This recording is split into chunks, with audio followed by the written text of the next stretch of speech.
Hello, my name is Rennie Harlan and I'm the director of 12 Rounds. This is a project that came to me from producers Mark Gordon and Mike Lake. They were looking to do an interesting new kind of an action film, and we started speaking, and after reading the script I felt that I could probably do something that was a little unusual, a little different from sort of a traditional Hollywood action movie that guided us in turning this film into sort of a commando operation where the shooting style and the practicalities of movie making will work hand in hand. I will get into all those details later, but let me just start by telling you about the location where we chose to shoot the movie. The movie was originally written to take place in Chicago, but we felt that New Orleans could really become almost like a character in the film and act as a very exciting backdrop for the events. So we went scouting in New Orleans, found some fantastic locations, found a city full of very friendly and accommodating people, and set the events there. We changed the script slightly, taking into account things like the streetcar system and so on. I'm right behind him. Looks real close. Can't get a clear shot. It's coming up on your left. Suspect in red, continuing on Conti Street. Grab it, got him. Full face. The sequence you are watching right now is something we shot our very first night in New Orleans. We had to cover all these scenes in the French Quarter in one night, and it was quite a hectic operation. If you've ever been to New Orleans, you know that it's filled with tourists, filled with bars, people at all times of day and night. So we had a small group of extras that we blended in with the real background and then just started shooting. My approach to the film was using 3 cameras at all times. You're not feeding the dog, are you? No, I'm looking for my badge. They give you 2 things when you're a cop. Now we come to a set that was built close to the bridge over Mississippi. I wanted to have this kind of a very picturesque background for the house, and obviously the house had to be built because, as you probably know already, or we'll see a little later on, this house is not going to stand the test of time. The interiors of the house were shot in an existing house. Our whole approach to this film was to use practical locations and make the best out of those. Also, the shooting approach, like I said before, was a kind of a commando operation style, which was no marks for actors, very little rehearsals, 3 camera operators, handheld all the time, capturing what they can. And I encourage them not to be too perfect, but really just to go for it with zoom lenses and trying to get the best shots they could of these events. Of course, in this scene, we approached our 2 leads, well, 3 leads, I should say, John Cena, Ashley Scott, and George the Pug. Obviously, John was the star of the movie from the get-go, and I was very excited about the idea of discovering this sort of a new talent. Of course, he had done 1 movie before, but as you know, John started as a wrestler, as some other actors have done as well. Obviously, that is not a free ticket to movie stardom, but certainly gives you experience in performing.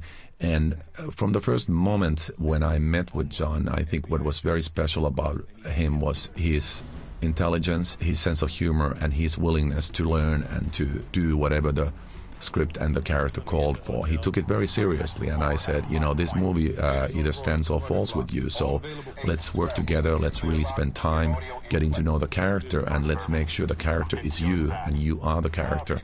We really spent a lot of time together, and John was extremely committed to making this good, and I think the way I was able to help him was with the style that we employed for this film, which was this kind of a very freewheeling style.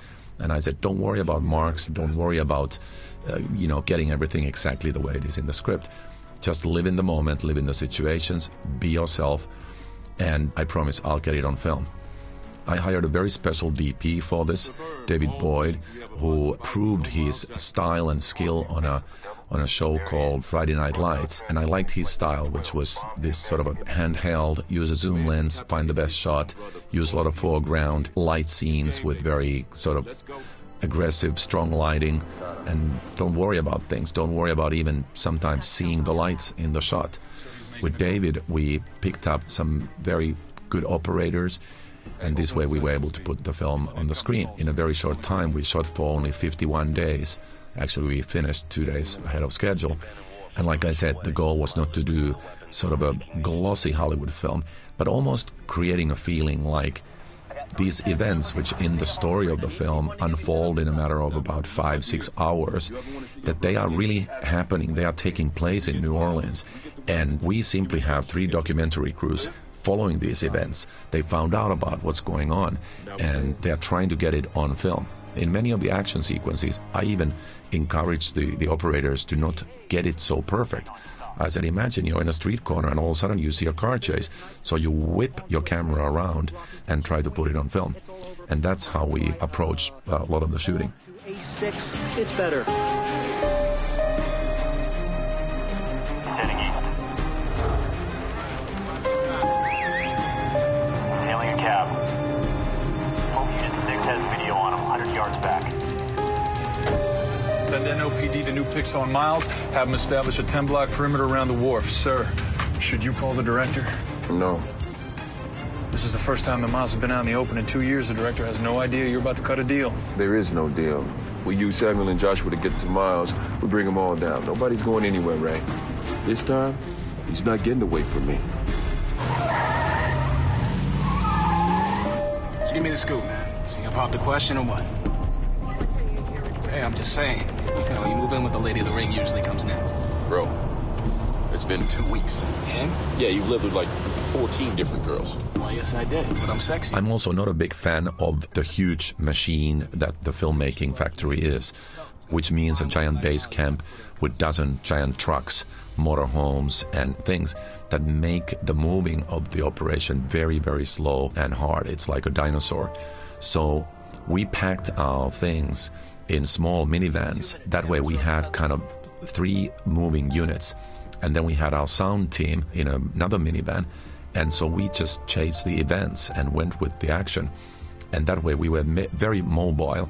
We averaged 87 setups a day, which is very, very fast, getting 87 different shots a day, of course with 3 cameras. That's why the film has a very fast cutting style. I didn't want to just cut for editing's sake, try to amp up the action with pointless cuts, but I wanted to give the film this kind of a frenetic action where it needs it. And that is only possible really if you have your cameras in different angles and sizes there, and you give the actors the ability to do all this stuff and not have to repeat the scenes dozens of times. I really believe in getting the actors to prepare very well. Same thing with the crew, pre-planning everything. I shortlisted the entire movie beforehand with my DP, Dave Boyd. So if you're a crew member, you can see that on day 28, these are the shots we are going to make. And we did them, and then some more. I also storyboard a lot of the scenes, especially the action, so that every department knows exactly what's going to happen. They know you're here. And now I'm never gonna see my brother again.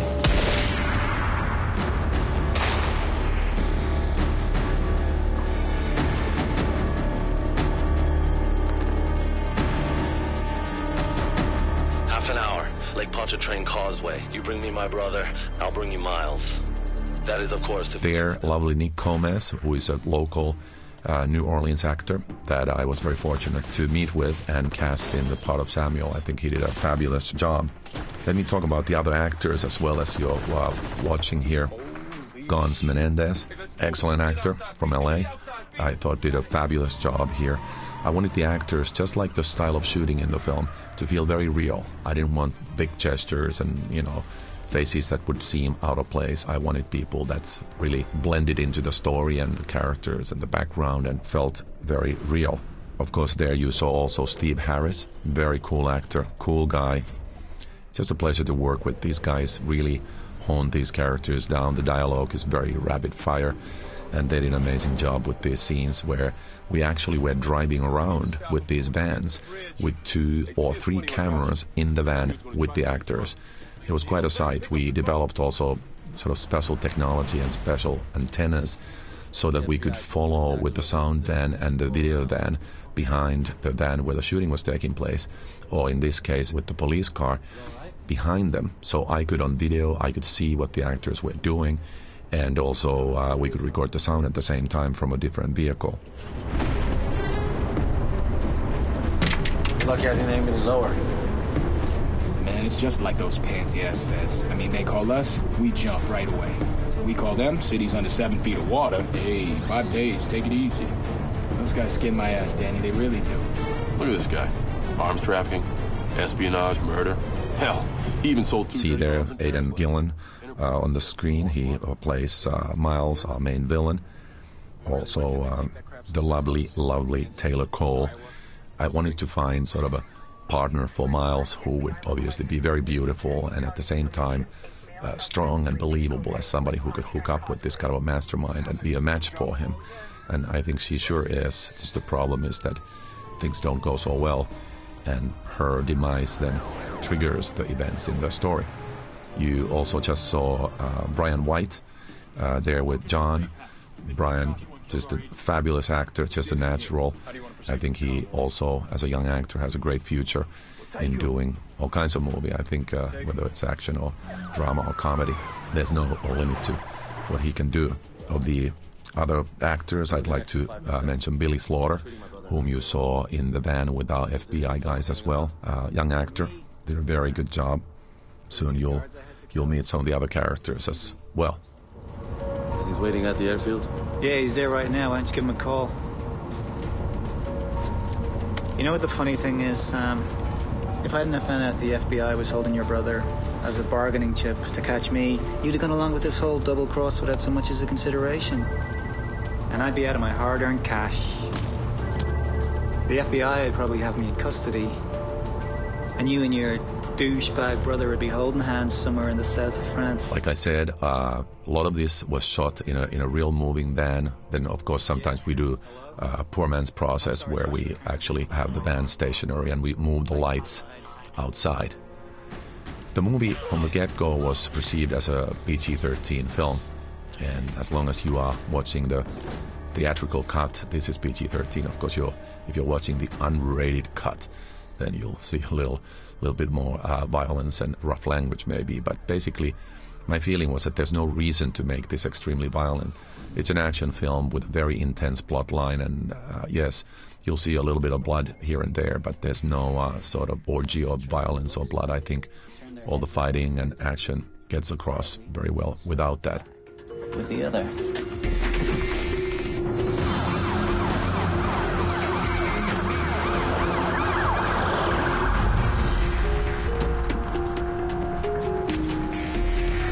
Later. The production design of the film was very interesting. I wanted to find somebody who could really go with our approach, which was use lots of existing locations, dress them beautifully, make them interesting, and make them work in the film. When scouting locations, my philosophy is not to just stare at the scene as it's written in the screenplay, but to keep my eyes open and look for anything that could be interesting. So in New Orleans, for example, this location was written quite differently, but when I saw this water tower and this place, I thought that it would really be kind of a nice, sexy backdrop for these two. Same thing with the previous location, when you saw the gangsters having their meeting and that exchange where things started sort of going wrong by that ship. That was written to take place in an alleyway, but turned out to be this kind of an abandoned harbor, which I saw when we were scouting and thought that that would give more production value to the film. It's always about production value. You're trying to put as much money on the screen as much as you possibly can. My bad. I didn't even see that guy.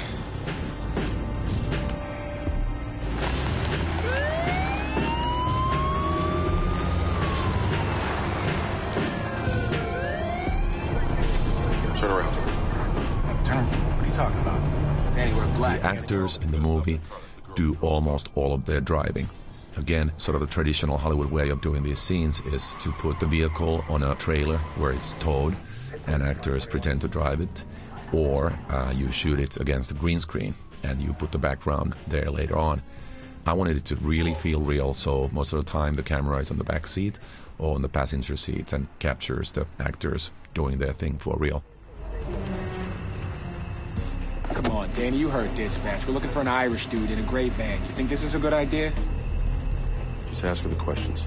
For this sequence, I picked a location in the 9th quarter. There are various different areas, obviously, in New Orleans. We all know what happened during the storm, Katrina, and can appreciate how the town has climbed up from the rubble. But there sure are still many areas that are quite badly hit and still not fixed.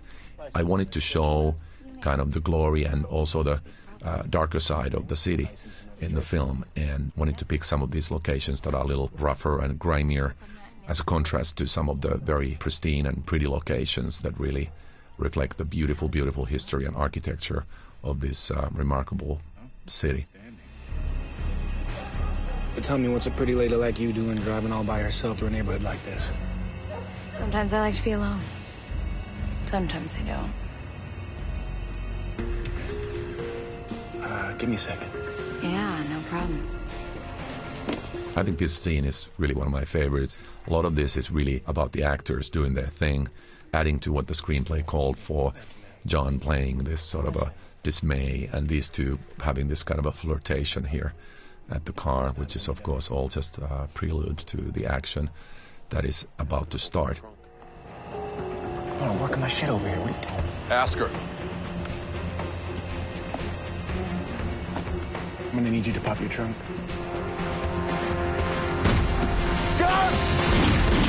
Shit!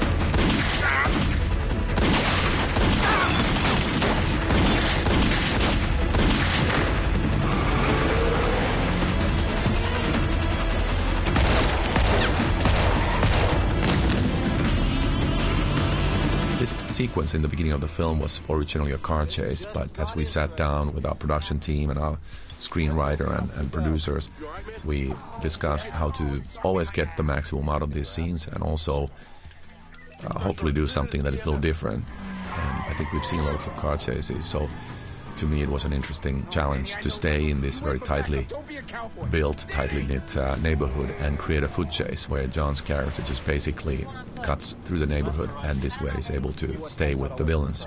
I think it's very important to establish here John's character as someone who is unstoppable. He's completely relentless. It was a key for me to get across the idea that he's not a Superman. He's not somebody who can leap off buildings or fly or do insane jumps. And I wanted to ground every bit of action in reality. Of course, it is a movie, and of course he's a guy who is very physical and able to do a little more than your average guy. But still, it's all stuff that I hope you, the audience member, feel like, hey, you know, I could do that. You know, if I was in that situation, if I was really desperate to get this job done, I could make it happen.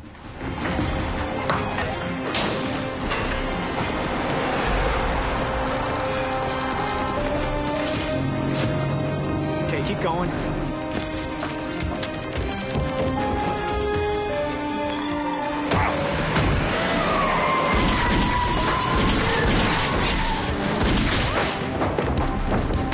This guy's really starting to annoy me.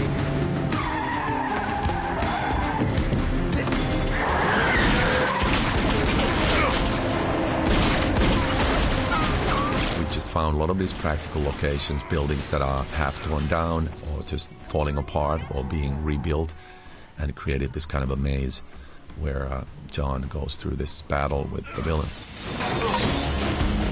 You see him?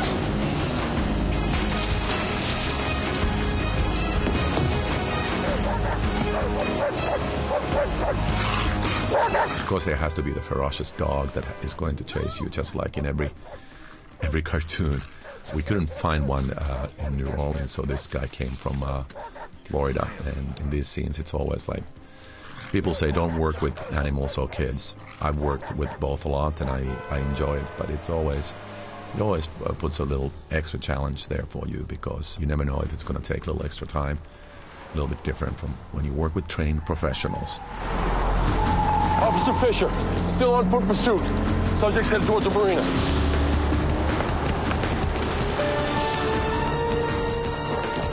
It's like 2 blocks to the bridge. Home free. People who watch my movies, they know that I, coming from Finland, I like to put a little bit of an homage in my films always. And somewhere there in the film, you'll find something that is a reference to Finland. And in this sequence, it's probably the name of the boat and then So in the background of the car when it crashes, you might catch something finished there if you know your stuff about Finland.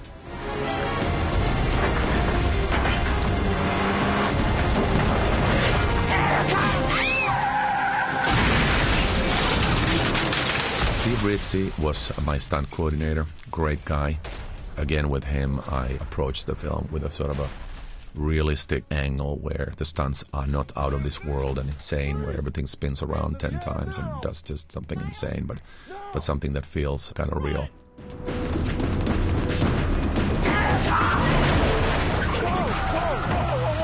Whoa!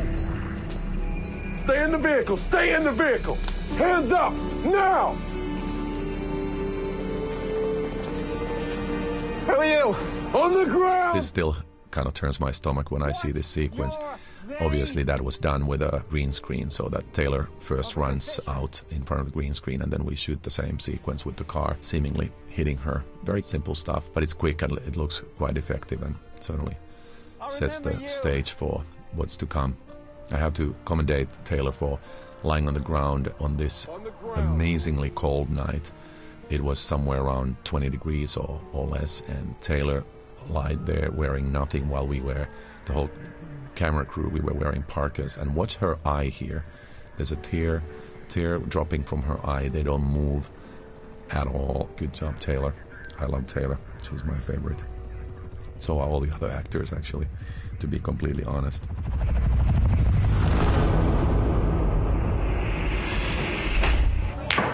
Then our sequence in the pool hall. This is just one of these old bars in New Orleans. It's a great city. I recommend you go and visit. It has more bars than people. There's 10 bars at every block, and I can appreciate that. When I'm not working, I love to go and, hang out with the cast and crew. And we did that a lot on weekends. We would set up big dinners and drinks and stuff like that and just shoot pool and play music, dance and talk and get silly. And I think it's important for people to, when you're on location, to spend some time together and get to talk about the stuff and sort of unwind. All right, maybe it had something to do with the fact that you captured an international arms dealer. Hey, but seriously, bro, from patrols in the lower ninth to this? That never bother you? What? What, the mandated pay raise, the flashy new badge? Benefits of being a minor celebrity? Hell no. You just never think about what would happen if we just stayed put and called for backup that night like we were supposed to? Aside from the fact that I wouldn't have a bullet hole. Let me talk about the producers of the film a little bit. The film was produced by Mike Lake and Mark Gordon. I was very excited about the fact that they wanted to bring me on board this film because I felt that I could take a lot of those things that I've learned when making films like Die Hard 2 or Cliffhanger or Long Kiss Goodnight and put them into good use this film and really shoot this film in a very aggressive way. By the way, there, lovely Jada Cox, who played the waitress there, one of her early parts in motion picture making. But I think Jada is on her way to bigger and better things. Very talented young actress. Back to the producers. Mark obviously has produced a ton of great films, and so has Mike, and I've worked with Mike previously when I was doing Deep Blue Sea. Mike, working with WWE, was really behind this project, like was Vince McMahon as well. Everybody really got on board this idea of trying to make something a little different and something very exciting and a sort of a powerful vehicle for John.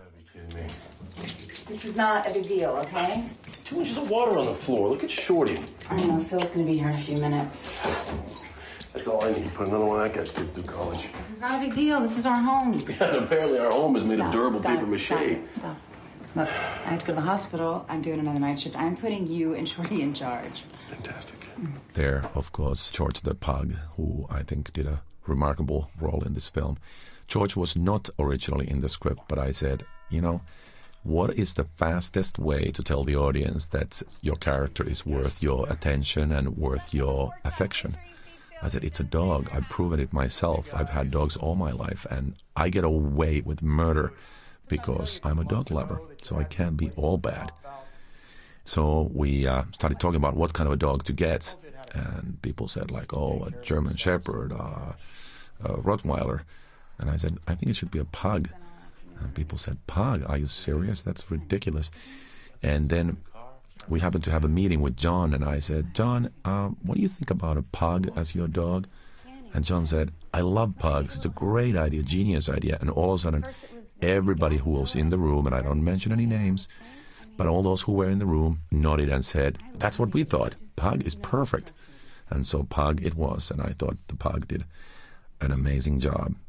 So besides Mark and Mike, Josh McLaughlin, my dear brother, did a fantastic job producing the film. Josh works with Mark, as does also Lindsay Liberatore, who is one of Mark's executives and also was very crucial in developing this film and working together with us at every stage of the film, from developing the script to casting the movie and being a critic to me when she watched the dailies, like all producers did, of course. And Becky Trujillo, who was our line producer, was also a great ally to have on the set. I don't know what it is about it, but I really enjoy working with female producers on the set. Maybe it's something about their, toughness and nurturing quality at the same time that they just make me feel very safe. And I think they can many times handle the crew also in a very effective, powerful way where things get done and sort of macho posturing never gets in the way of things. How you been? Why the hell are you calling me? Say hello. Chat about the weather, see if you fancy a quick bite.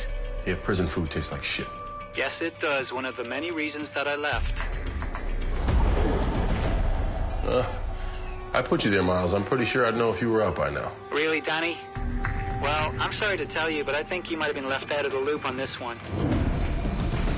The casting for the film was done by John Papsidera. Did a fantastic job. We really scoured the ranks of good actors and wanted to find really great character actors for these parts. Elizabeth Colon in New Orleans helped me to find local actors also, so we didn't have to fly everybody in from LA. I was really excited about using local actors wherever we could. I don't know where you are or what you're doing. You come anywhere near me and Molly, I swear to God. Danny, please, shut up. You killed the love of my life. That was an accident, Miles. Special effects in the movie were done by Jeff Brink.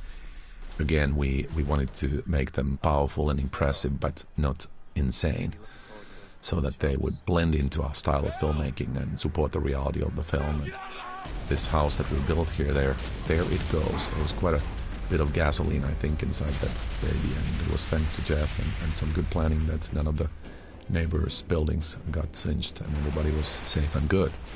In terms of production design, I was talking about Nick Lundy. He obviously built this house and built several other sets in the film, but mostly it was real locations, and it was really our job to find these various locations in New Orleans and then use dressing and make them authentic and make them colorful and make them interesting. I love texture. I love finding walls and paint and wallpaper and things that are peeling and rusty and oily and dirty, and always sort of really give a rich texture to events in the film. Also, I must mention Leonard Spears, who was our set decorator. So he's the guy who brings all the little stuff onto the set, all the furniture and all the little decorations. And Leonard is not a man of many words, but he is a fantastic artist, and I have to thank him for being behind a lot of really beautiful, rich things that you will see in the sets. The costumes were designed by Jill Newell. And when you say designed, it might sound funny when you're talking about a contemporary film, but in a way, sometimes contemporary films are even harder than historical films, because when you do a historical film, you're dealing with things that don't exist today, and nobody can really criticize you, and you can do your research and just come up with something beautiful. But when it's contemporary, making something look absolutely real and cool and good is not always that easy. And I think Jill did a great job in making everybody look casual and comfortable, and not making it look like everybody walked out of a costume designer's shop.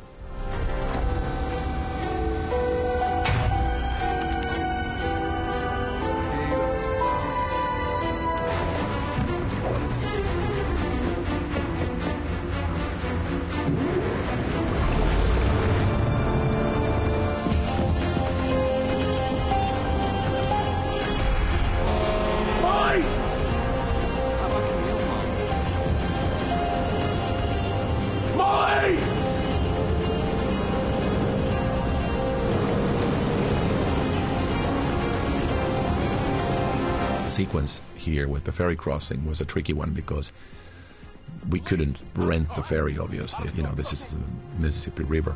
So we had to just go with the flow, and the ferry goes back every 20 minutes or half an hour. So we would just get the crew on the ferry and sail back and forth a few times and shoot the scenes on the ferry, and then shoot the ferry arrival and shoot the ferry departure, and just live with the real ferry. And it was funny when at the last minute you got to get the cameras there and you got to get the actors and be ready to shoot and then come back. And that's what happens when you don't have much time to shoot. And it all worked well with our style, which was let's get what we can. Again, here almost all of the driving is done by John himself, and he's a car lover. He has a huge collection of muscle cars, and he was having a blast.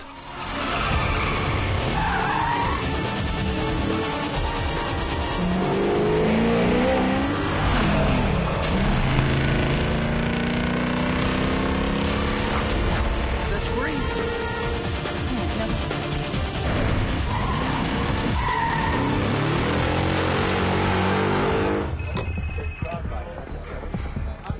Holla at your boy. Hank, call DOT. Have him stall the Thomas Jefferson Ferry. Whoa. What's going on, Danny? Slow down. Miles Jackson. He broke out of prison. I don't know how. But if we don't stop that ferry in the When next... you're doing this kind of scenes, sometimes, you know, as a director, you want to get the most powerful shots, and you lose some cameras. We have these things called IMOs, which are these little cameras which you put in these crash boxes, and then you just basically crash right into them. And that's what we did sometimes, and I have to confess that we lost a couple of cameras when the crashes were a little too heavy. Most of the time we did fine.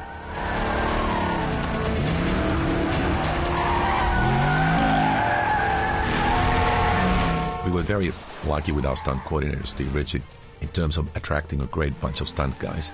I love those old 70s action films, which were sort of more real and obviously didn't have any CG yet. And it was really a time when cars were steel and men were even harder steel. Guys like Johnny Lee Hooker and a lot of these guys who did these old cool movies, and now they are in their 50s and 60s, and they were like, yeah, we want to make this film. So we had a little army of these guys in New Orleans, and we hung out with them and went drinking with them and eating crawfish boils. And they were there always ready every morning and ready to go. And we would kneel down with these toy cars on the asphalt and draw a map of the location, and then with these toy cars figure out, okay, who's driving what car, what are you going to do, where are you going to come from, who slides left, who slides right, who crashes. And they were like little kids. They were so excited because they sort of hadn't done stuff like this in a while, because nowadays so much of the stuff is done with CG and so on. And they did the stuff so good, and I appreciated their skills so much. I just loved working like that. Maybe she's just on the streetcar on her way to the hospital. No. You don't understand. He said I took from him what could never be replaced. He's gonna kill her. Hey, Danny, that's not gonna happen, okay? We're gonna find her, we're gonna get her back. Oh, come on, pick up. Pick up! Molly Porter's phone? Let me talk to her. How do you know she's not dead already? I'm just teasing, Danny. Come on, where's your sense of humor? Here, say hello to your boyfriend. Like I said, we use 3 cameras at all times. In some sequences, we also use Steadicam. As you see in this sequence, we have a Steadicam just sort of circulating around the actors. And again, I'm not telling the actors where to stand, which way to look. I just let them do their thing. Sometimes the Steadicam is a really nice way of sort of capturing this feeling that they have, and you know, especially John kind of experiencing this sense of desperation and paranoia as things quickly go from bad to worse. In this film, we used a very limited amount of CG and sort of special visual effects work. You will see some sequences where we obviously had to do that. And previously in these scenes, you've just seen some smoke on the sky when the house is building and little things like that. But other than that, everything you see is actually real. See if you can pick up my scent once again. Okay, Molly said she was in a silver van, okay? They can't be more than 6 blocks from here. Put it on an APB. See if we can get a trace on Molly's cell. Okay. There are a couple other people that I want to mention in a second, but basically here you see that same location that we had seen at nighttime where they first stopped the villains and the story sort of got started. Now you see it's during the daytime and see that it's not a very pristine location. And I wanted to really show that reality of New Orleans. And when I first went scouting there, which was now quite a while after Katrina, you could still see these watermarks on the walls of the buildings, and how water in these areas, for example, was a good 8 feet up from the ground. So imagine, this was all boat city. You could not even try to walk here or drive here or anything. You could only get around in boats. And in those days, the rescuers marked the buildings. They would go from building to building, and they did these markings where they wrote the date and then different information, whether they found survivors or, in some cases, dead bodies or dogs or cats and so on. And this way they were keeping track of what they were doing. Yeah, those aren't real clocks, though. There's no hours. Countdown? No. It's just 2 degrees, 2 clocks. Degrees, minutes, seconds. Longitude and latitude. Here, obviously, the character of Miles has written on the wall of the building in the same fashion this clue that then sets our guys on their way. You saw some background extras in that scene. Pretty much all of them were local people that we sort of just went to them and said, hey, if we give you a little bit of money, would you mind if we used you in the scene, and you can just sort of sit there and watch us do this scene. And these people were always very gracious in helping us and making it possible for us to do this stuff. I have to also, just besides endlessly thanking the whole city, I have to thank the police department and fire department. They helped us enormously, and I must say they definitely cut through some red tape in terms of making things possible for us.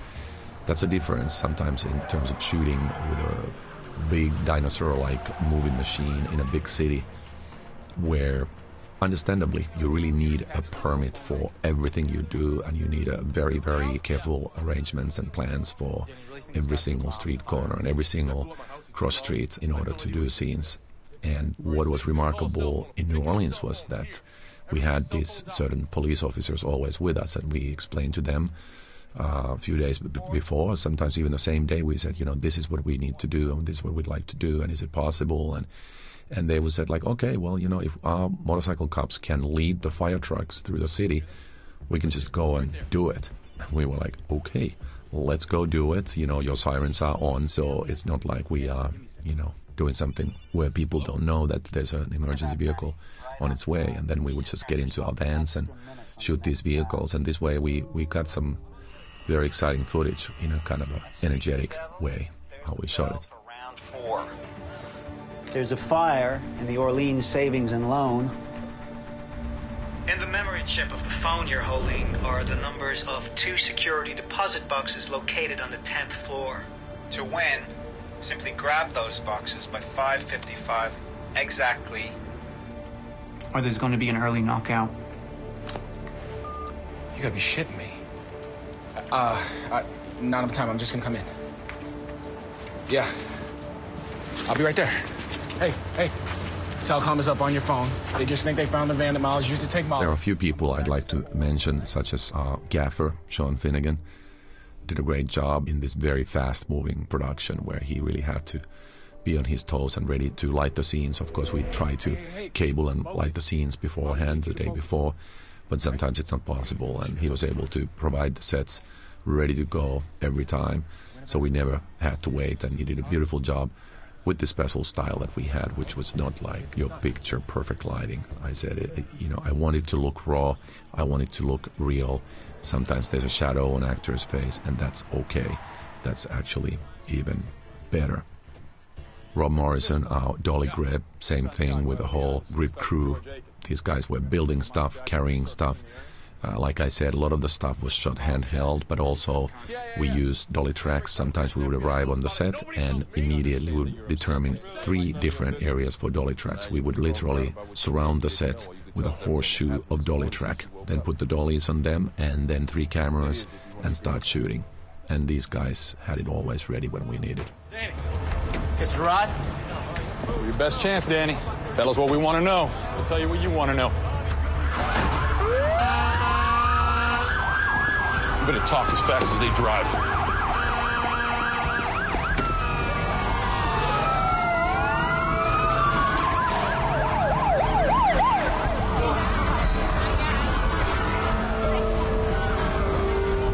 was a prison break in Florida 2 weeks ago. Miles and the inmates took the guards, killed the warden. I have to mention the police officer who was really running the show for us, and that was Major Pfeiffer.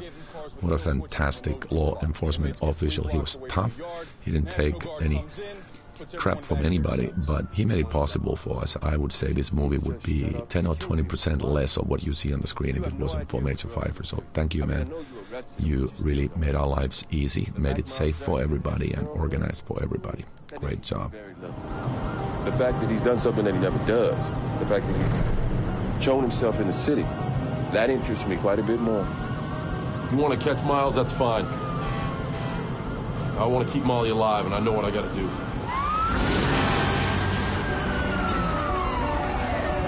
Stay the hell out of my way. I have to talk about my sound guy, Paul Ledford. He had the very, very tough job of getting all this dialogue and effects on the soundtrack of the film.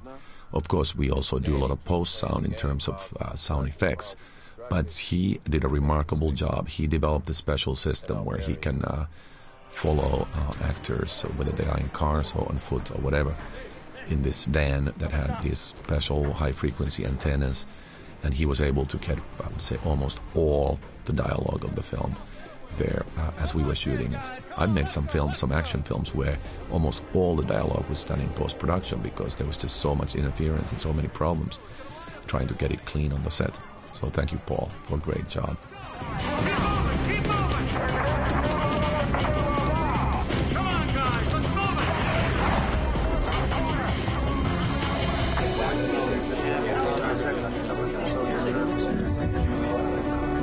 This was a building that we found in the heart of New Orleans, and it was tricky because we wanted to do this big smoke and all these effects, and we had to be careful that obviously in today's world you don't want to freak out people and cause chaos in the city. That big staircase that you saw there, that was something that we found as we were scouting, this kind of an outdoor stairway, and I wanted to use it because I thought it would look much more interesting than a usual indoor one. And actually there you see one of the very few crane shots in the film. My philosophy for this film was that the camera should only be in places where it realistically can be if you stick with the concept that this is a documentary crew following these people. So that was one time when we broke the rule and did this kind of a big crane shot above the staircase because I really wanted to show the geography there. But other than that, we never attached the camera to a side of a vehicle or get those kind of a Hollywood shots. The camera is in the car or outside the car in a place where it could logically be if you imagine that this documentary crew was chasing these people. How much time? 2 minutes.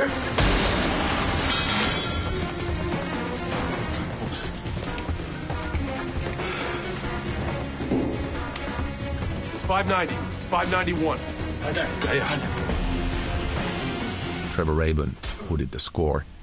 Trevor has done a couple of movies with me before, like Deep Blue Sea and The Exorcist at the beginning, and we became great friends. Trevor, of course, is an ex-member of the band Yes, and you might remember a song like Owner of a Lonely Heart, which Trevor wrote, and so he has this great background as a rock musician and is also a fantastic classical film composer, and I'm sure if you check him out, you can see just dozens of great movies that he's made. I'm lucky because we became good friends and we've been able to do some good stuff together. I think Trevor really did a very special score for this film where we use heart-pounding percussion and modern instruments and also some really great sort of orchestral stuff. Again, I have to thank Trevor. And of course, Trevor's guys like Rob Boyd, the music editor, and Paul Linford, who works very closely with Trevor and helps him with the compositions and so on. Take the stairs. Danny. This is clear. Repeat, no fire. Just a bunch of smoke bombs. What are you doing? You got gloves? Give them here. You get out of here, you get to Atlanta. You find Mom, and you stay with her. Make sure she's safe. I don't want this guy having another chance. Anchor this down. Danny, anchor it Other down. people who worked really hard on this film are people like script supervisor, you know, so many times. Those people are not really mentioned, but Shane Scott did an amazing job. It's not easy when you're doing over 80 shots a day with 3 cameras. She has to write down everything and keep track of everything and keep everything in sync with the post-production department, and also make sure that there are no huge mistakes when we go from scene to scene and shoot everything out of order. Here I have to mention one interesting detail, which is that John is deathly afraid of heights. Sorry, John, I just have to be honest. And when we were preparing this scene, John was sort of a little bit apprehensive, and I was like, John, I said sort of jokingly, like, John, you're not afraid of heights or something? And John said, actually, I am. And I said, well, we're going to do this obviously very safely. You're going to have safety wires and all that stuff. But for me, it's really important to do this with you. Cutting to a stunt guy, I just think that it seems cheap, and using CG technology and, you know, putting your face on the stunt guy, it's like, it's just not right, you know. You're a real guy and you should be doing this for real. And he said, okay, I'm game. And we shot for one day all those shots of him coming out of the balcony. And in the end of the day, he was so relieved it's over and everything. And we sort of celebrated. And next morning, after a night of thinking, I was like, oh, I think I still need something more. I just need 1 or 2 more angles. So in the morning, I went to his trailer. I said, oh, John, I have good news and bad news. And he was like, okay, as long as the bad news is not that I have to shoot more of the height stuff, I'm okay.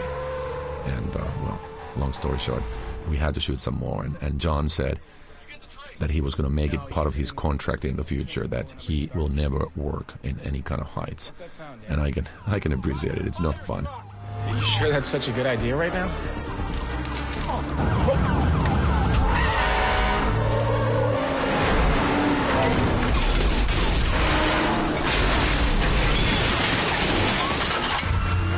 Call the bomb squad! Get him to Nickel Street Wharf! I gotta go! Stay with him.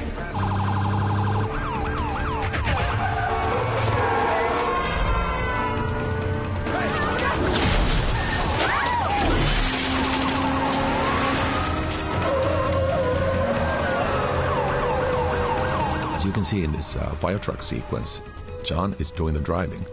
It's pretty cool. It's not an easy task. This is a big piece of machinery. We did use some trickery, of course, sometimes, while John is definitely in the truck doing that driving. He's getting some help, because obviously when you're doing dangerous stunts, whether it's dangerous for the actor or for the extras surrounding the sequence, you have to make sure that it's done so that nothing bad can happen. Sequence like this, obviously everybody in this bar is a stuntman or a stunt woman. We had some fantastic stunt ladies in this film who do great work, and these were fun scenes, but obviously done very carefully so that there's no danger of anybody, you know, slipping and getting driven over by a fire truck. I wanted to make this fire truck sequence very aggressive, very relentless, and again, there's no CG work here at all. What we did with these cars that the fire truck hits is we scored them to death, because today's car, if you hit it, even if you hit it with a train practically, it's not going to really fall apart. That's how well they are made. So I'm just going to say not to worry if you have any of these cars that you see here. There is no way that they would go like that if they were hit by a bus or a truck or anything like that. But we basically took the frame of the car, sawed it into pieces, and put some explosives in them so that we could create this illusion that they just get completely destroyed like that one. And we had, again, you know, and in addition to John, we had some fantastic stunt drivers. There we are, by the way, we're going by the French Market in New Orleans, a lovely place to get some really, really good food. And to get the fire truck to slide like that and actually lift up the rear wheel, there are not very many people who can do that in the world, but we, like I said, we had some great people who made that happen. This location was picked because I really wanted to show, again, the skyline of New Orleans. In these reverse angles, you can see the beautiful skyline of New Orleans, and we are on the shores of Mississippi. Mississippi is quite a wild river. It's a huge shipping channel, And we were told not to jump in. They basically said, if you fall into that river, you're a goner, because the currents are so strong in it, you just get sucked away and sucked down and never to be seen again. So we decided to stay on dry land.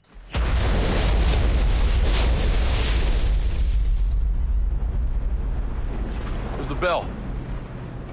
The bell signals the start of the next round. Oh, that explosion there was partially a visual effect because we were told that we could not actually put explosives in the river, so we were using some air mortars to shoot some water up and create the illusion that way. I like this sequence because we were able to shoot Aiden up on the roof of the hotel and the rest of the cast here by the docks. And originally there was no plan to actually sort of go to both places, but as we were here, I just told one of our camera operators, could you guys just take your camera, drive to the hotel, go to the roof, get a long lens and shoot our scene while we are shooting it here. Just tell us when you're ready. We'll pull our camera gear back and behind the vehicles and you can shoot it from there, so we get the feeling that Miles, the bad guy, is actually watching these people and all this can be seen from there. Same thing, we can shoot from here, from the dock, and see Miles on the rooftop and sort of build the connection this way. And again, thanks to our wild and crazy crew who moved like lightning, we were able to do this stuff. Funny, we're the FBI, not Mayberry PD. All we need is 30 seconds. All teams, listen up, listen up. We have a location. It's the Hotel Monteleone. I repeat, it's the Hotel Monteleone. I need SWAT and I need K9 and I need all of you. A movie like this, of course, calls for lots of very special props in terms of the bombs and the weapons and all the intricate technology. And my prop man, Vinny Mozzarella, did an amazing job. He's a New York guy, so it was interesting to listen to his accent with the New Orleans accent. But he worked day and night, and all these little details that you see in the film, that's all prop man. In and out of the building, and start with the dogs, Ray. Pull the tapes. I need to know what room. These kids that you see there with the dogs walking past them, it was just a touch that I wanted. I think that many times in a film, details are more important than the big stuff. Of course, you need big special effects and big crowds in some scenes, but I think what really stays with you is the little things, the little details. And I just thought that in that scene it would be nice to just see the sort of shock and horror on the faces of these two little innocent kids that are watching this thing unfold, and these big dogs walking in and men with weapons and all that stuff.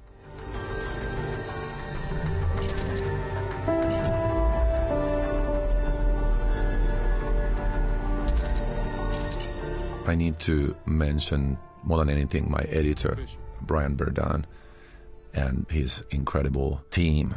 Tom Daly, of course, being the key person as his assistant. Brian cut the whole film by himself. Nowadays, it's very common to have 2 or 3 editors on films like this that have, over 3,000 cuts in a period of less than 2 hours. Brian has an amazing instinct for material, for performance, and in this film particularly, his challenges were huge because I had 3 cameras rolling almost constantly, and we probably shot close to 1 million feet of film, which means basically 100 times the length of the movie. So his job was to go through the stuff and find those great moments where the performances were good and where the angles were right and the film was in focus. Because with the style of filming that we had, it was not always easy at all, because if you shoot something in a documentary way, it's going to look like that, and those sort of sharp and good moments are sometimes not so easy to find. But we would spend weekends on the phone and on the net going through this stuff and comparing notes and finding that stuff, and he just has an incredible sense of rhythm and action, and also in terms of those emotional scenes where we see flashbacks, which I thought were important in terms of deepening John's character and his relationship with his girlfriend, and really giving it in our minds that this is what it's all about. I think those emotional moments in terms of editing and music and so on were very important. This guy, he had all the right papers. Said he was here to service the air conditioner. It's okay, you didn't know. This thing still works? One of the oldest in the city.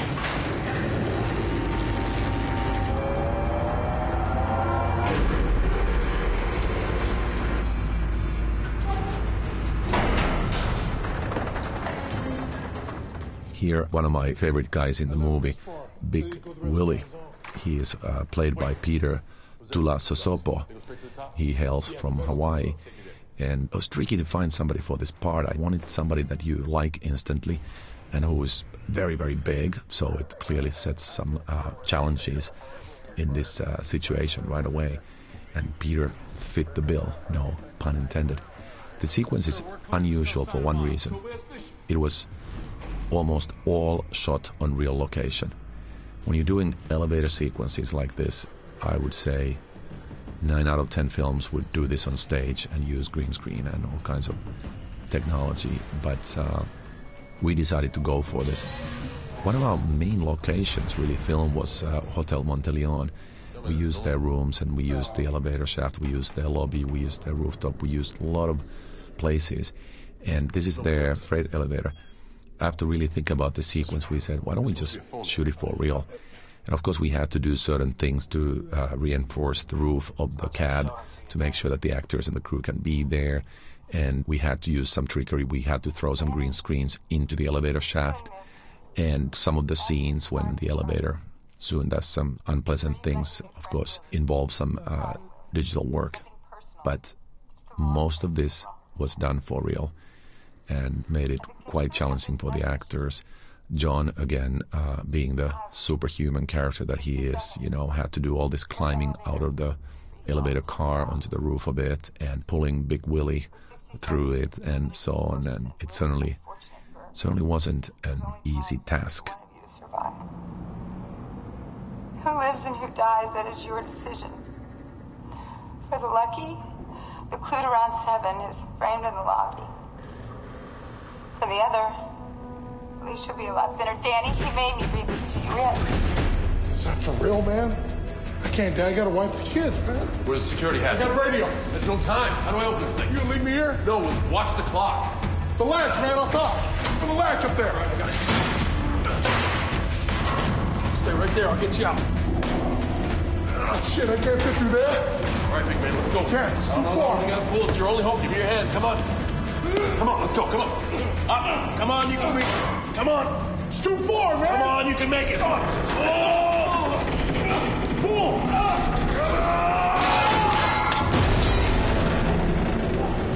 Billy, come on, come on. You gotta get up, buddy. Come on. How much time? Less than 40 seconds. That means we need to work together. Come on, buddy. Come on. Come on. Don't let go. Don't let go. I got you. Come on. Pull, Danny. Come on. I don't want to die. Of course, we had to use some safety wires in this sequence with the actors, but those are very easy to erase in post-production. About post-production, I should mention one dear person, Nancy Hirami, who supervised all of our post-production, the visual effects and the sound and all that stuff. And she is about the most pleasant person that I've ever worked with. And during our shooting, production supervision was done by Regina Robb, who also was lovely. Just another great, classy, professional lady that I had the pleasure to work with.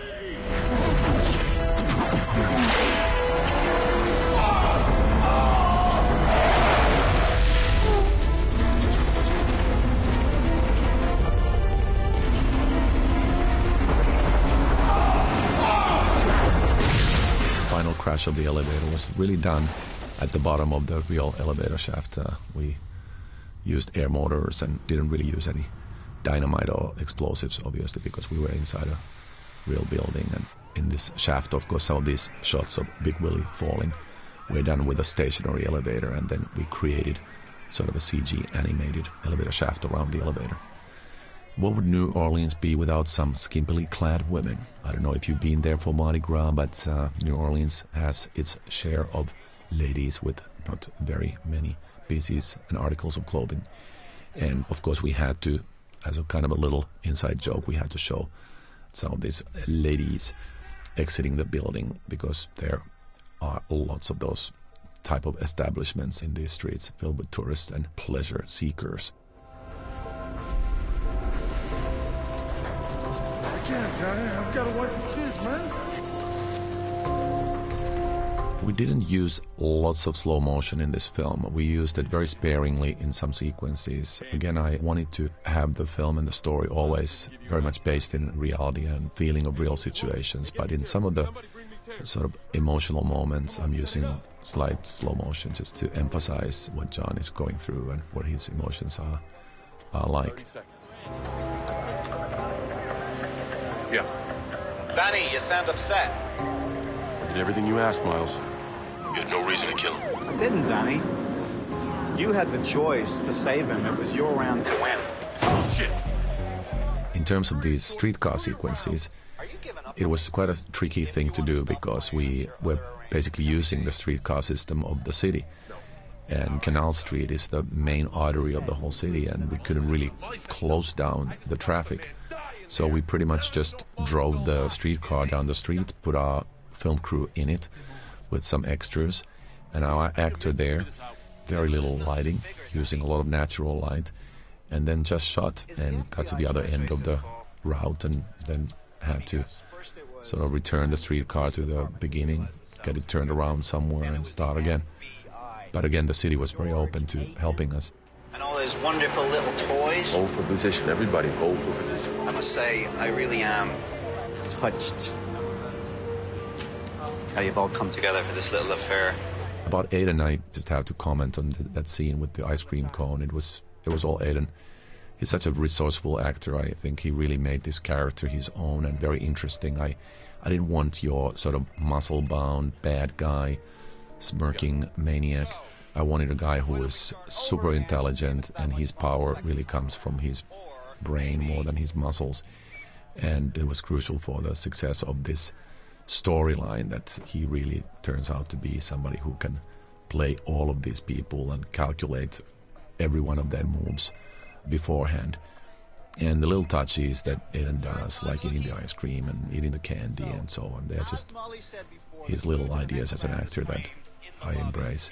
For me, any idea, whether it comes from the actors or from the crew, is really, really valuable, because these are the people who really get deeply into their characters and can provide so much insight. And same thing with crew members. They come up with ideas that you might have not.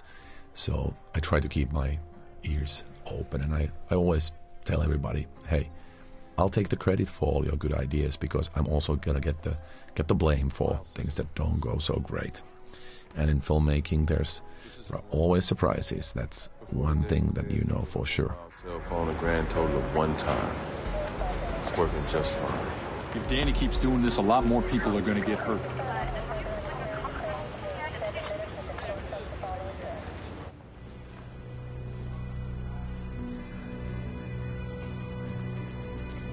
Again, we are at the Hotel Monteleone, and they were nice enough to let us empty the lobby, though it was in the middle of the tourist season and there were tons of people there. But our advantage was that we were so quick that we really didn't have to close it down for a long time.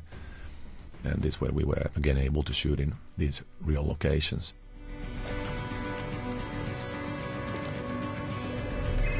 I think it's wonderful how the actors here develop their relationships and how these two sort of get into this escalating conflict. A lot of these things, again, were not necessarily in the script, but were things that we discovered in rehearsals and as we went through these scenes with actors. I must say, I am impressed with your detective skills, but with all the help you've been getting from the FBI, yeah, it seems just a little bit unfair. I'm playing the game, Miles. One crew member that I didn't mention yet is our visual effects supervisor, Ray McIntyre, who didn't have a huge job in his hands, but had an intricate job. But because this is a film that is not science fiction and doesn't have bigger-than-life animals or creatures in it, but needed to really feel real at every turn. And I think that Ray did a fabulous job, and especially you will see in the end sequence of the film how seamless his work is and how all the different action sequences blend into the real photography really well.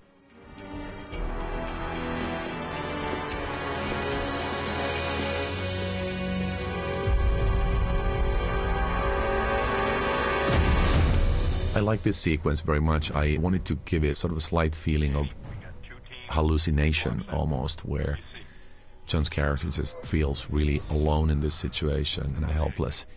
The danger could be anywhere. He can't anticipate what might be happening.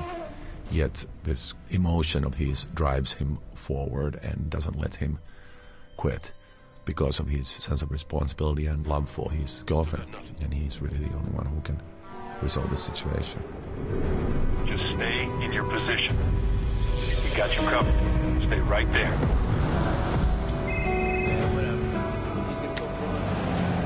Tell me you got something. Oh, Danny. Get ready to be happy. I got a pissed-off member of the Black Liberation Army is what I got. Miles had him kill a couple guards during the prison break, and then left the brother behind to take the fall. When can you get him to talk? Yeah, as soon as I get the judge to sign the warrant. Give me 10 minutes. This bus sequence was a tricky one. In the original script, it was actually scripted to take place in a park, on a park bench. But we thought that we could make it more dynamic this way, and actually in our development meetings of the script, we decided that the film should never stop. We should never have a scene where people stand around or sit around, but it should always be in movement, and we were able to do this in almost all the scenes.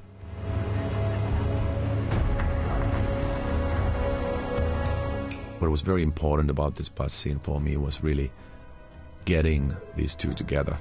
It's a tricky film because she spends most of the film as a hostage, and I thought that was crucial in the midpoint of the film to bring them together and let them get close to each other. Some people said, oh, it's crazy that they would embrace in this situation, you know, the bomb could go off and all that stuff, but I thought it was more important to see the physical contact and see the desperation and love and the fact that they're this close, yet there's no way right now that he could rescue her. I love you.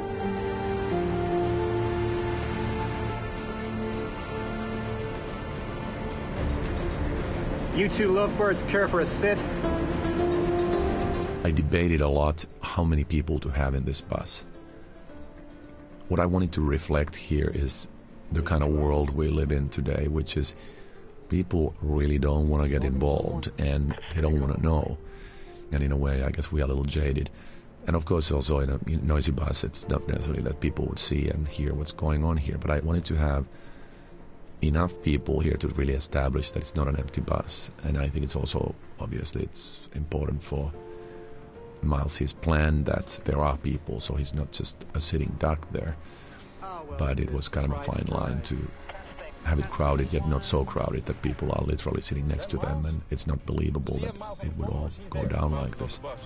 All teams, we have a confirmation Miles Jackson is on the bus. Proceed with Op 2 Delta and get me a sniper team out here now. This is it.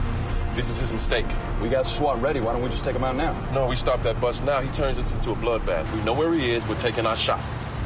Alpha 1, set up and prepare to stop the target. Can't have you running off now, can I?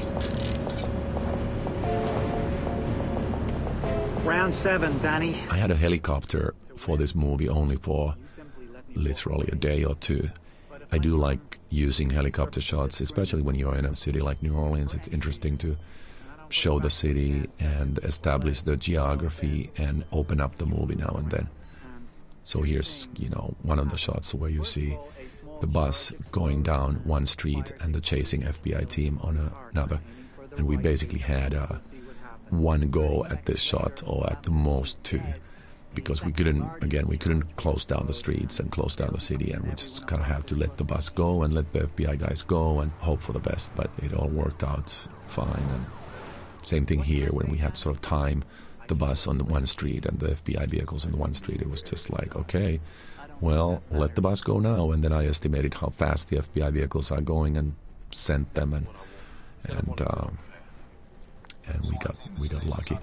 So much of this process is about luck. And there you see on the left the bus, and on the right the FBI vehicles. The idea being that they are obviously getting ahead of the bus in order to get the sharpshooters there and shoot. The sharpshooting sequence was another tricky one.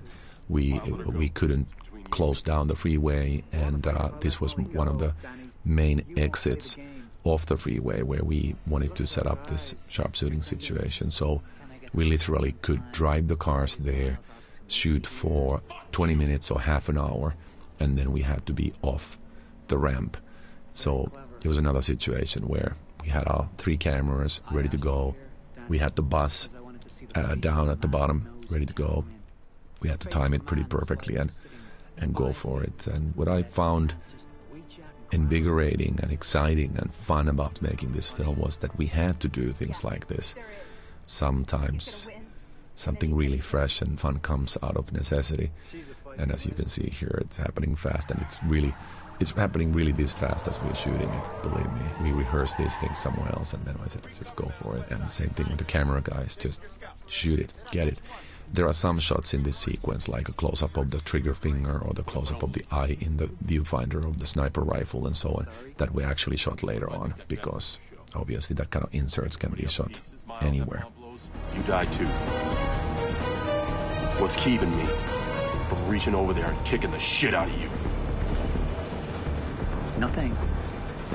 But I know you won't. Because you're predictable, Danny. You think I'm lying? Here, take it. All teams, hold on my mark. This was a tough sequence to shoot because of the noise of the bus. And again, you know, you could shoot something like this against the green screen and just sit the bus on stage, but for me it was very important that there's just this sense of reality there at all times. It's very hard for the camera crew also because of the light and how it plays on the bus and on the people. And same thing when we are shooting this FBI car. As you can see, it's a real car, the actors are there. Camera, sometimes it's on the front seat, sometimes it's on the back seat. I think the actors really enjoyed this way of working as well. It made it feel very real, very intense for them, and that way their performances worked very well with the storyline. Take him out. You know you're gonna kill that girl. I'm gonna kill Miles. On my mark. Go. Get down! Here we use some CG blood on the lens and some rubber glass that we shot into the bus.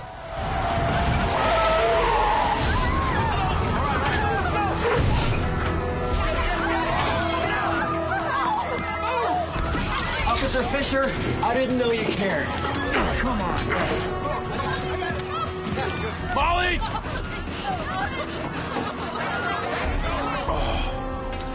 What the hell happened? Hey, give me a 20 on Miles. Somebody, get me a 20 on Miles. Negative. Lost him in the crowd.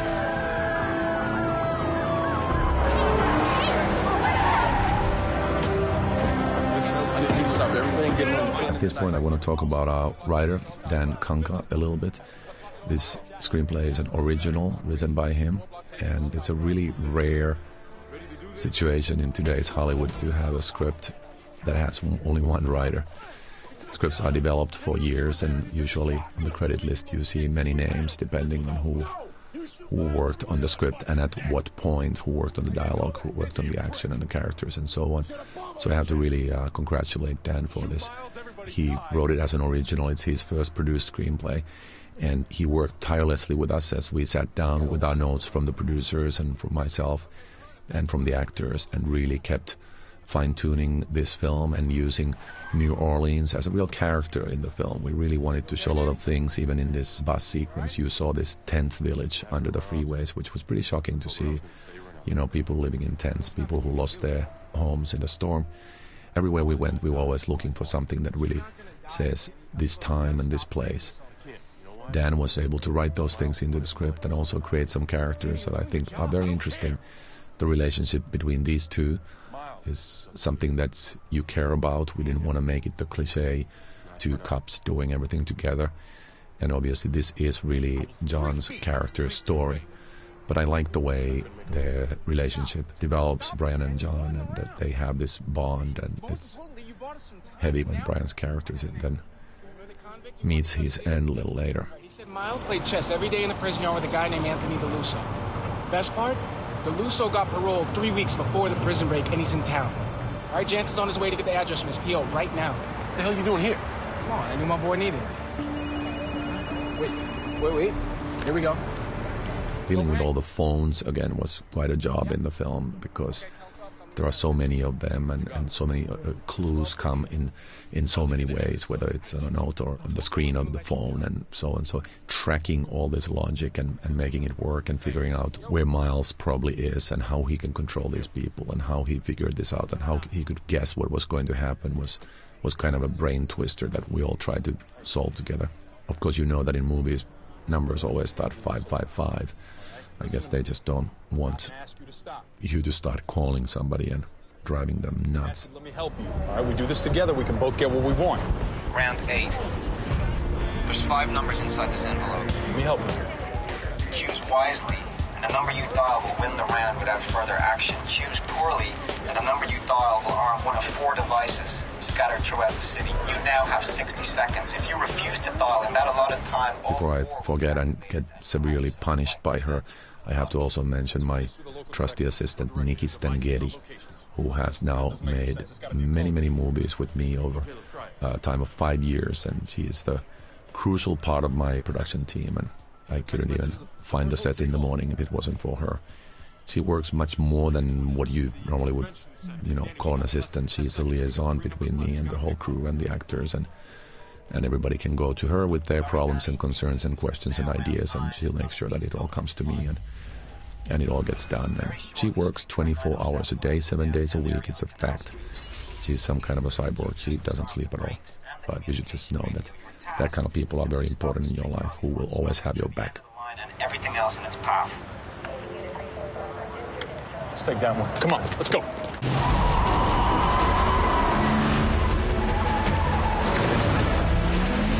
This sequence is one of my favorites. It was written into the script when we decided to work in New Orleans, and for the car part of it, I wanted to use this elevated freeway because I really like this location.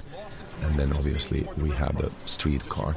We were able to block only a few blocks at a time and just for a few minutes, because we were on the main artery of the city and we had to let the traffic flow and the intersecting traffic flow. It was quite an operation to get these scenes done, but we did it. And the person driving the streetcar is Wally, one of our great veteran stunt guys. He had never probably even seen a streetcar before this, but he took some lessons and became a professional streetcar driver, and it was really fun to work with him, and of course quite tricky and something that had to be safe because there were a lot of people involved inside the streetcar and outside it. Is there anyone there that can help us make this decision? You shut down the power. You shut down the power, the streetcar comes to a stop. Can't you guys just shut down the power? Miss, one more time for the cheap seats. This is not a prank phone call. Unit 23, you guys in position? All clear along the perimeter. We got 4 units waiting around the corner. Copy that. Let's see who's home. This is one of my favorite buildings that we found. I talked about texture earlier, and it's a prime example of a building that is really kind of falling apart. There's Peter Tunney, my lifelong friend, magician, gallery owner from New York. Peter Tunney, pulling stuff out of his mouth. He's also a part-time magician, and I always like to get my friends into my films and do little parts. Also, there in the streetcar, you see Luke Albright, great friend of mine. His character name in the movie is Johnny Tube Socks Jenkins, and he's the guy shooting the sequence on this little handheld phone video camera. So Johnny Tube Socks is there kind of putting everything on video. There was another sort of layer in this story that I wanted to use. As you saw in the very opening sequence of the film, a lot of surveillance cameras, and those are also used later on in the film. I wanted to sort of do a little bit of this kind of mixed media, reflecting our modern times, where there's always somebody capturing something on your cell phone or camera or something. That's why I have Luke also in this sequence.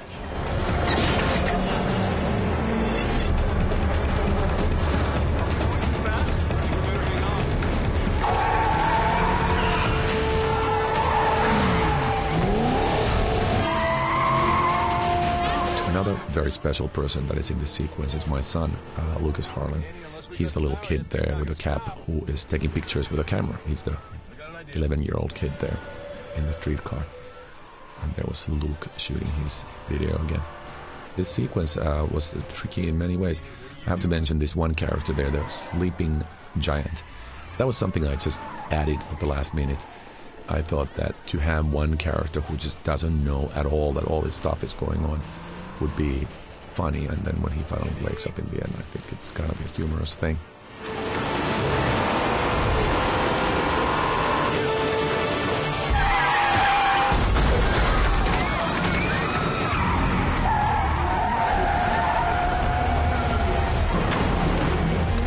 A lot of the stuff that you see here was done for real. We really drove the car in front of a real street car on the real tracks, and they're going pretty fast. Of course, there are some safety wires involved when John gets on top of this car, but it's really John. None of this is a stuntman, and you also have to remember that there are a lot of risks involved, such as the high-tension wires above the streetcar. There's tens of thousands of volts of power going there in order for the streetcar to move, and it's not really something that you as an actor want to start climbing on. But John, again, being a great sport, did all this stuff himself. Of course, in some of these scenes, we had to attach the car into the streetcar. Otherwise, it just would have gone all over the place. We set up some smoke generators by the front wheels of the car, lifted the rear up, attached it to the streetcar to create this illusion that they're trying to stop it like that. It's jammed! Open the door! I'll try to cut the power from the roof.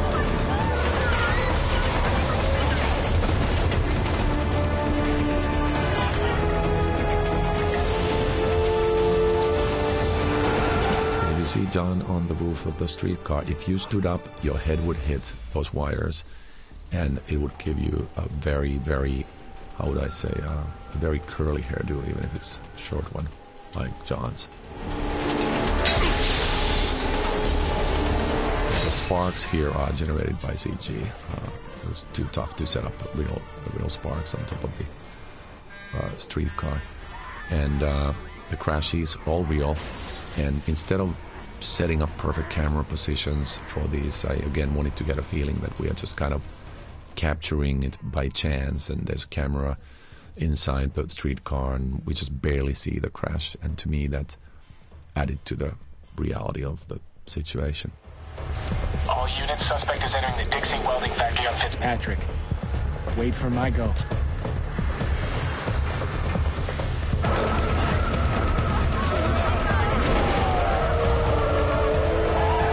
With Brian there, you see a friend of mine, David Fry, who plays the other agent as they track down the main accomplice of the villain there. Here, I have to confess that we had a plan to make this pickup truck flip around when the streetcar hits it. It didn't. Our effects guys were great and did a great job on the movie, but this one we actually did a couple of times and it still wouldn't flip. So I said, actually I think it looks great the way it is, so just relax, don't worry about it. And so that's how it is seen in the film. And of course, since it's a movie, you have to have this little innocent child there where the streetcar will soon crash, just to ramp up the tension. Jumping out of a moving car, I don't know how these guys do it.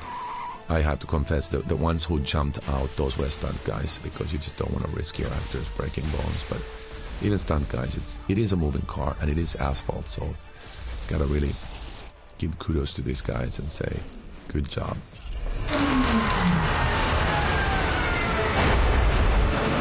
Still going too fast! This final crash was done in the middle of Canal Street in New Orleans. There is no actual place where the streetcars stop.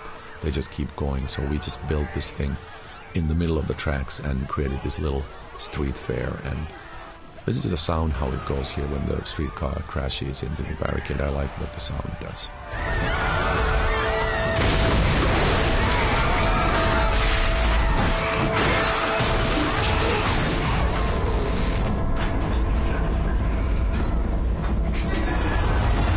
Kind of goes into this kind of almost like an underwater world.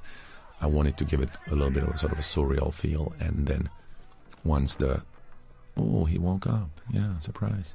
Humor. When the ice cream truck falls, then we sort of come back to the normal world. Again, about that bit of humor, I think it's very important in any movie, whether you're doing a thriller or a serious drama or an action film. Of course, then there are also action comedies. That's a different thing. But in a movie like this, I think a little bit of humor here and there without going over the board, I think it's really key, because you want to give those little moments of relaxation for the audience. I think that in terms of action movies, there's basically a few different categories. There's the superhero movies, the sort of science fiction, supernatural movies where heroes can do anything and they can fly and they can morph. And I think it's always important for the audience to understand the rules of what movie they are watching, and for the filmmakers not to betray the audience in terms of changing genres in midstream. Obviously, in a fantasy movie, anything can happen, and a lot of the entertainment value of the film will come from the fantasy and the scale and the spectacle of it. Then there are sort of action comedies where you also accept that a lot of really crazy things happen because it is a comedy after all. But in even those, the characters can't do supernatural things. And then there are sort of fully realistic action films that are absolutely true to life. And in those, I think probably the amount of humor also needs to be quite limited. And the film has to always stick to what really would happen in the world. Then maybe 12 Rounds lands somewhere in between, where you know that this is not real, but the intensity of the film is something and the emotion of it is quite real. Then the effects are a little more than what you probably would experience in real life in these situations. And like I said, maybe the humor, its presence is there a little bit more. And the things that the villain, for example, does and the situations that he puts these people in, you know, is a little bigger than life. And I think we accept it as long as we set the rules clear from the get-go.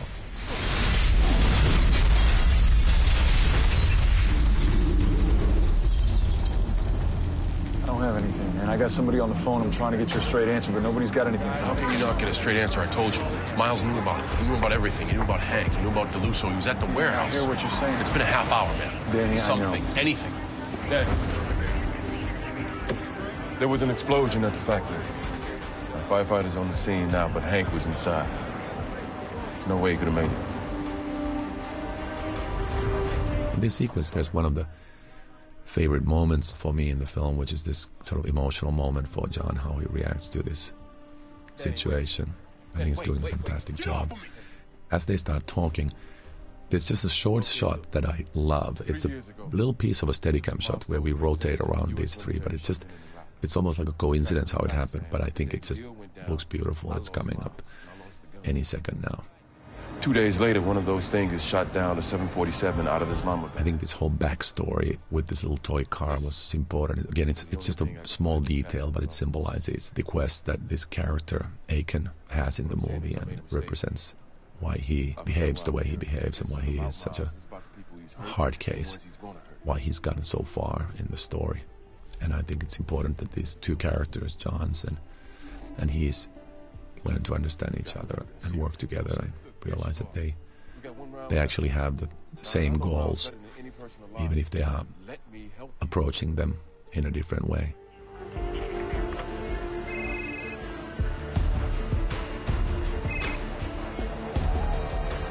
Oh, Danny boy, the pipes are calling.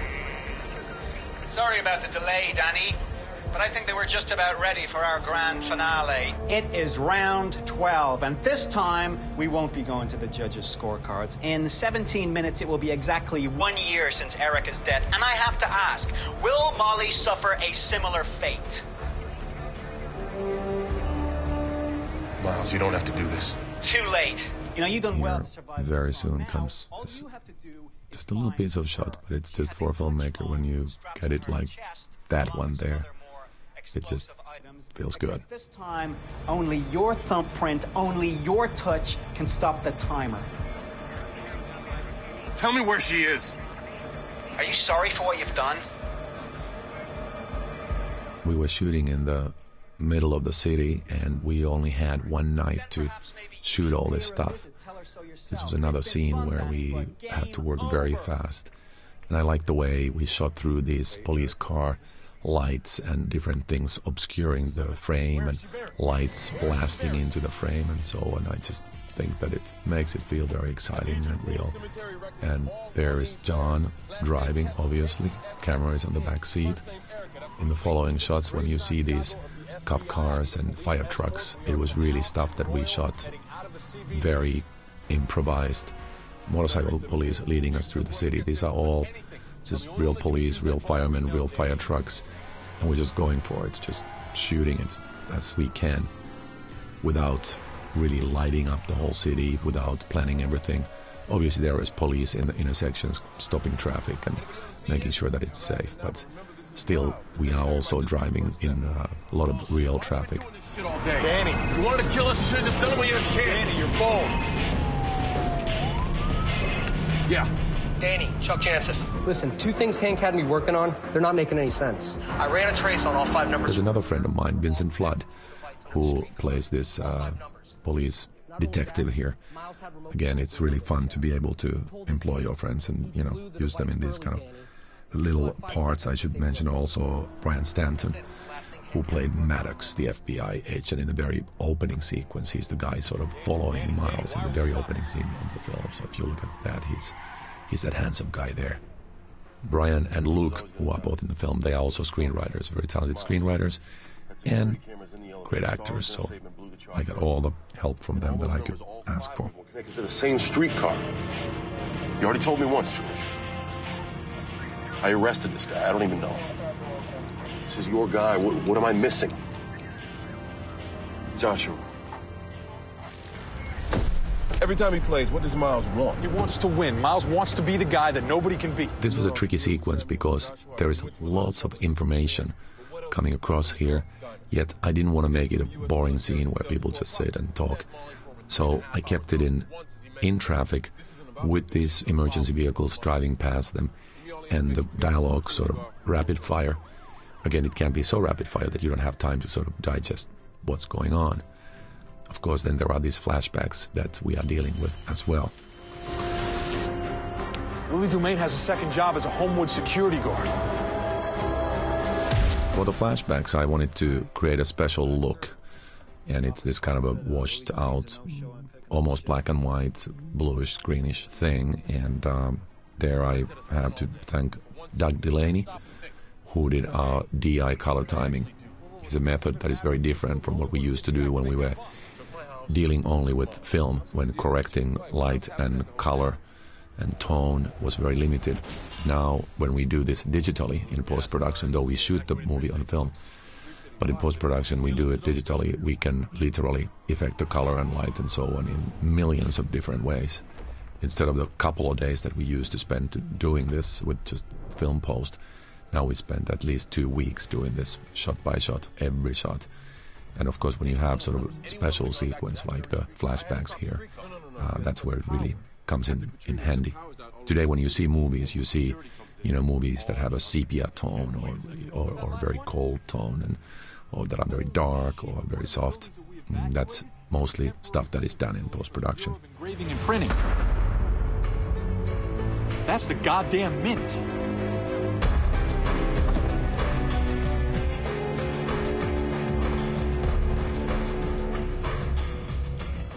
Glad y'all got here. Our backup generator's gonna run out at midnight. This was an interesting place. There's no way we could have afforded to build a safe like this, so we found this old safe in New Orleans, and there's a story of this door that weighs 30 tons, that one day somebody closed it too hard. They pushed too hard and it started closing, and after that, it doesn't matter even if you had 100 guys trying to stop it. It just goes, and it slammed shut so hard that all the windows of that building broke. It was like a minor earthquake. So it was our lucky break that we could use this existing location and give the movie a nice bit of look there. Thank me when it's over. Always when I look at John, I remember how we had to do some fun little tricks with his makeup. The problem was that while we were shooting the film, John still had some appearances also in some wrestling shows. I was always scared, speechless when he was doing those things, because I was wondering if he's going to come back with a broken arm or a broken leg or something. And sometimes he did come back with a bruised cheek or a black eye or something like that. And Stacy, our fearless makeup lady, had to do all kinds of magic. And I don't know if you can notice those moments in the movie, maybe you can, but I think they're pretty well hidden where John had some natural injuries. And then on the other hand, then of course there were a lot of days when Stacy had to put those bruises on John when, especially toward the end of the movie when he has lots of cuts and bruises and things like that. So Stacy was working non-stop, either covering or creating.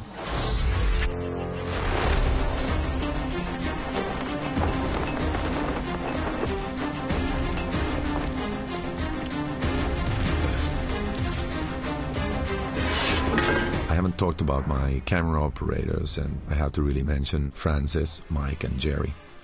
Great guys, hard workers, and Mike also being our Steadicam operator. And man, can that guy run with the camera, whether a Steadicam or handheld camera. He was running with John, following him, leading him, going up and down the stairs. That rig is heavy, and I have a lot of respect for him. All these three guys, they would never give up and always get me the shot, no matter what it took. It was a lot of fun. And of course, this effort was led by a couple of exceptional ladies, Marilyn Woods and Lynn Betchenka. Those were my first and second assistant directors. I really had a lot of women working on this film, I noticed now. I don't know what that is all about, but hey, they're just better. What can I say? They scheduled the movie, they organized the film, they made every day possible. We always stayed on schedule, we didn't fall behind, we got all the work done. They were like military leaders and mothers at the same time, so they made everybody feel good and made everybody clear about what needed to happen, when and where. Almost finished. You do like I say, we will both live happily ever after.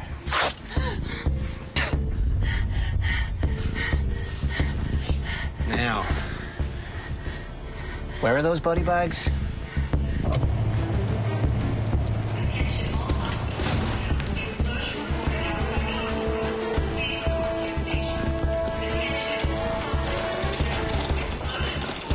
Here we are headed into our final sequence. It all now seems simple in terms of the fire truck and the body bags and the money and all that, but when we were sitting around developing the script, there sure were lots of conversations about how does he get the money, where does he put the money, how does a fire truck work, how does he smuggle it into the hospital. But together we figured it out and got into this end sequence.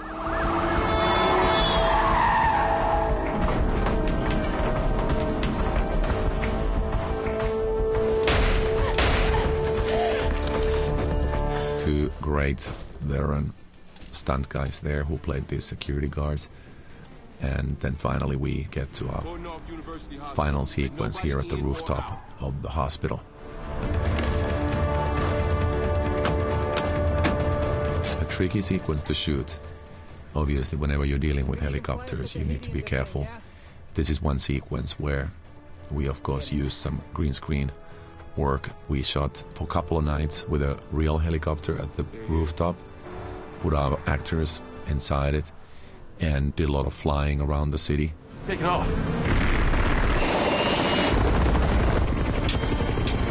Eagle 1, is that you up there? You have not been authorized for takeoff. Eagle 1 requesting a take. Fly!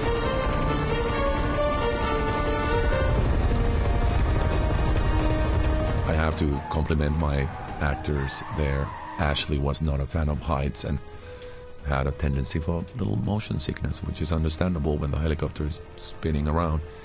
Heroically, she played her part as the pilot of the chopper and did a great job. I cast Ashley for this, obviously because of her talent and her looks. I think she's gorgeous and just so talented, feels absolutely real. You can believe her as somebody who would fly this helicopter, and she was technically savvy and able to make it really look realistic. After shooting for a couple of days here at the rooftop and around the city with the helicopter, also shooting a lot of the background plates for all the fighting sequences and so on, then we moved on stage, and we basically had a replica of this helicopter on stage, and the helicopter was surrounded by a green screen. So obviously all the flying close-ups and all the fighting in the helicopter are done on stage. The helicopter was on top of a hydraulic rig, so it wasn't that easy for the actors and the crew. On stage, the helicopter is about a good 6 feet off the ground, and the hydraulics are making it rock and spin very violently. And so the actors had to be able to do their choreographed fight movements outside and inside the helicopter. And also the camera crew, the handheld cameras, had to fit inside the helicopter or sometimes outside the doorways. And you just have to be careful not to get hurt.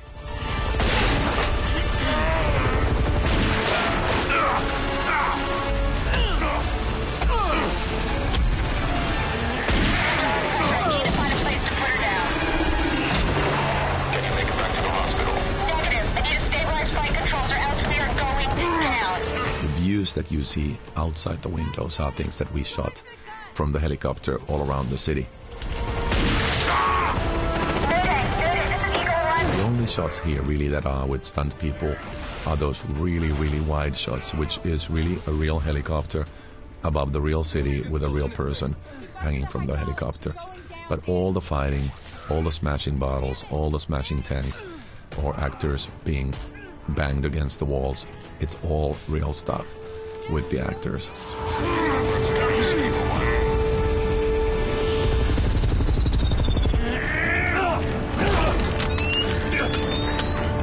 Again, we were very lucky to be able to shoot these things right in the middle of the city.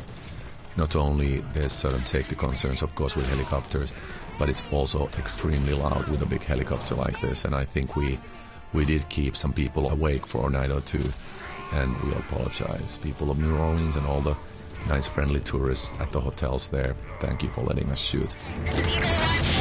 Knockout, Danny! This time you're not going to get... Those angles where we look down and see the rotor blades of the helicopter on the foreground, those were digitally added because obviously the helicopter that was on stage couldn't have rotor blades that would be rotating for real. I can't control it anymore!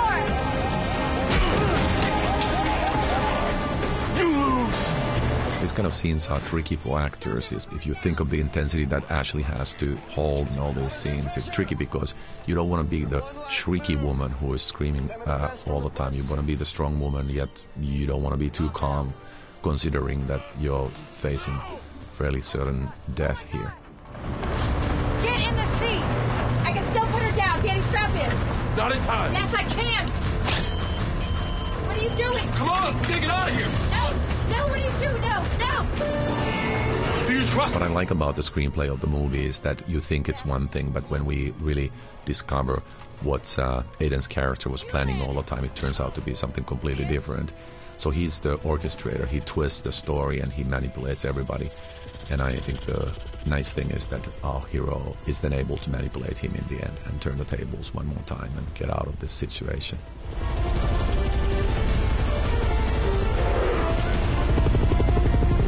In this sequence, we debated many times how high the helicopter can be, when do they see the swimming pool, how does their plan work. Again, it's one of those things where you want it to be realistic, but at the same time you want it to be fantastic. So this is what we chose, and obviously it would be challenging for any of us to be jumping from that distance into any kind of body of water, but I think that we can accept this in this sequence.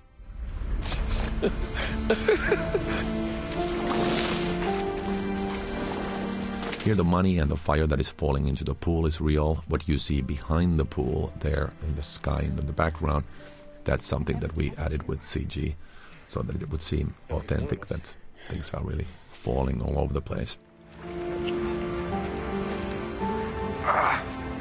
What hurts? Obviously you have to have a kiss in the end of the movie, but it's again a timing thing. kiss is a good thing. You make it too long, people get uncomfortable. It's not that kind of a romantic movie. So I try to resolve it like this. I like this couple, two young actors from New Orleans. I like the idea that these guys are having their, little engagement party or something. There's a bottle of champagne, they are in the jacuzzi, they are listening to nice music, and just completely absurd thing happens. These people just fall from the sky.